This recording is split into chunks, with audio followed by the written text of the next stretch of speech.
Hey yo l'équipe, ravi de vous retrouver aujourd'hui pour cette nouvelle vidéo, et aujourd'hui au programme du jour, nous avons donc les Camponotus castanus.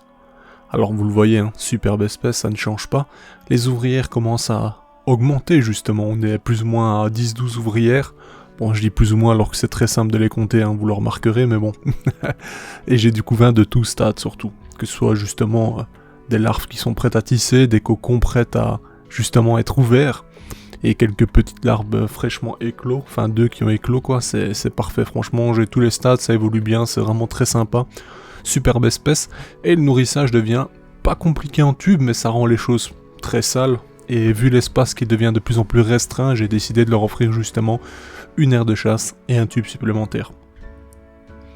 Alors on verra ça dans la deuxième partie, mais je me suis dit que j'allais vous filmer justement je vais dire l'espèce avant même de les déplacer, que vous puissiez vous rendre compte un peu de l'espace qu'elles prennent. Bon, il faut savoir que Camponotus castanus c'est quand même assez large, hein, mine de rien, c'est une grande Camponotus, très très jolie, hein, ça a vraiment une couleur de fou furieux. Les ouvrières commencent à être un peu plus colorées également, on le remarque, d'ailleurs, je vais dire la différence de coloration avec ce qu'elles ont comme sommet, tout de suite ça fait un attrait un peu plus particulier, c'est hyper sympa à voir justement le contenu des gastres, et d'ailleurs, hein, je le rappelle, mais des gastres bien remplis, c'est signe de bonne santé de votre colonie, ça c'est une bonne chose. Mis à part ça, on peut observer ça aussi juste avant la diapause, certaines fourmis vont faire de grandes réserves pour passer la diapause. Ici ce n'est pas encore le cas, elles ne sont pas encore à ce stade, mais bon, on s'en rapproche, il va falloir tout doucement y penser.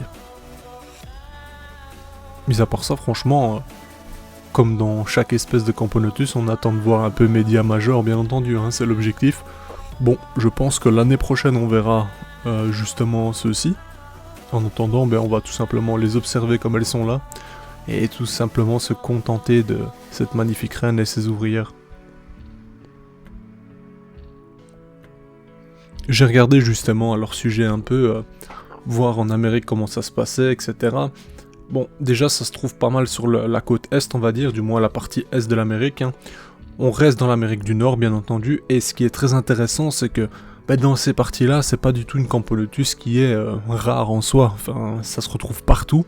Si vous utilisez justement iNaturalist, vous verrez que, sur la carte, vous allez voir énormément de gens qui les ont observés sur beaucoup d'endroits, et ce qui est très intéressant de faire, c'est que vous voyez un peu la composition du lieu où elles sont, des endroits où elles vivent, et ce que je remarque tout de suite, c'est que elles sont soit en milieu urbain, soit dans des zones un peu boisées et se baladent sur différents arbres, ou totalement dans des lieux qui sont sableux, cailloux, etc. Vous voyez un peu l'idée terre également, enfin...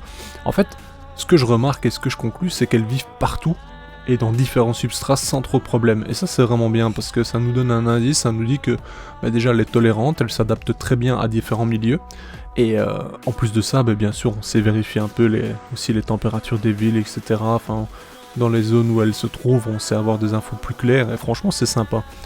J'utilise beaucoup cette passerelle maintenant, iNaturalist, justement pour me rendre compte de comment est fait, comment sont les endroits où elles vivent réellement et d'où elles viennent. Comme ça peut vraiment nous donner des idées précises sur ce qu'on peut faire ou non. Enfin voilà, ici j'ai mis à disposition 2 tubes. J'ai utilisé une ADC 7x7 classique, hein, comme vous le voyez. Moi je suis particulièrement fan de ce petit matériel d'AliExpress, hein, ça coûte rien du tout. Et pour faire une fondation, pour la mener à bien, je trouve que c'est vraiment le top quoi. L'espace est pas trop petit ni trop grand, elles sont assez confiantes. Franchement il manque juste, je vais dire, quelque chose pour réduire les entrées des tubes, et c'est parfait quoi, elles vont se sentir vraiment à l'aise. Et généralement toutes mes fondations grandissent très rapidement dans ce setup quoi. Même pour vous, je vais dire, en termes de place, c'est assez simple.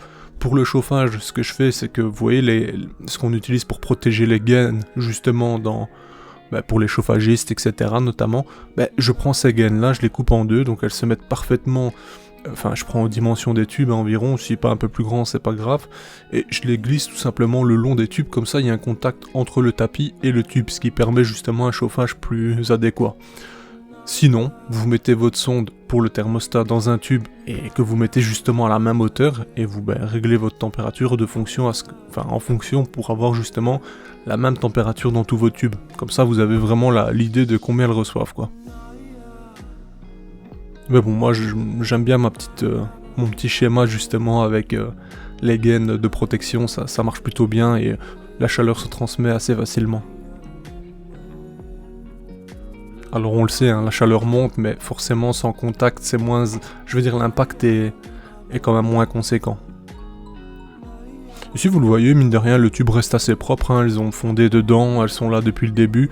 Bon, je trouve ça correct, hein, franchement, il y a pire en termes d'espèces et de saleté. Enfin voilà, vous voyez un peu l'idée, l'air de chasse est petit, mais effectivement la gamelle est un peu trop grande, mais pour le reste, bon, tout va bien. Sur ce, c'est la fin de la vidéo, j'espère qu'elle vous a plu, et si c'est le cas, n'hésitez pas, un petit abonnement, un commentaire, un like, ça fait vraiment plaisir, et surtout ça aide à grandir. Sur ce, à bientôt l'équipe, bye.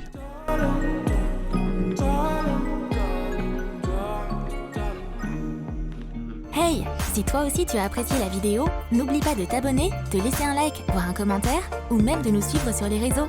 Merci et à bientôt l'équipe.